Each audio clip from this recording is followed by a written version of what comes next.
বিয়ে করে দেখে রেখে ঝামেলা করিস না। আরে আবার তুমি এটা না ধৈর্য বলতে কিছু না।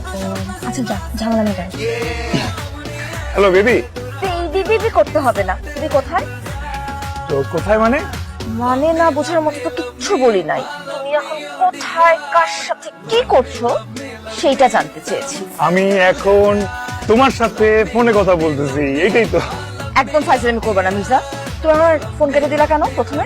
না আমি তো কল কাটি নাই, মোবাইল ছিল পকেটে, বের করতেছি, এর মধ্যে চাপ লেগে কেটে গেছে। তোমার না সকালে অফিসের অনেক কাজ ছিল, আমার সাথে দেখা করার মতো সময়টুকুই নাই তোমার জীবনে। হ্যাঁ আমি তো এখন এই যে ওই অফিসের কাজের সাইটেই আছি, কাজ করতেছি। আচ্ছা শোনো বেবি, আমার না এখন যাইতে হবে বুঝছো, তোমার সাথে বড় কথা বলবো, ওকে?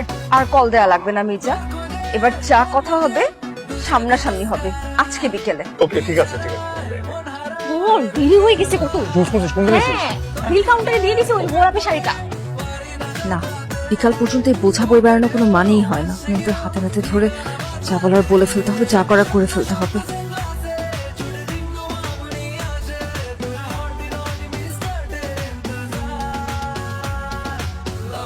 এই যে চলে আসলাম, এবার বলো কি হলো? চুপ করে তাকিয়ে আছো কেন? আমাকে নাকি সারাদিন তোমার সাথে থাকতে হবে, তোমার কথা শুনতে হবে? এবার বলো, তোমার কথা আমি মন দিয়ে শুনি। আমাকে সত্যি করে একটা কথা বলবে মির্জা? আমি তোমাকে মিথ্যা কখন বলি? তোমার সব মিথ্যা আমার জানা আছে। কি সত্যি বলবো সেটা বলো। সত্যি আমাকে ভালোবাসো? এটা আবার কেমন প্রশ্ন? ভালোবাসো কিনা বলো। আমি তোমাকে ভালোবাসি। তুমি কি বলছো আমি কিছু বুঝতে পারছি না।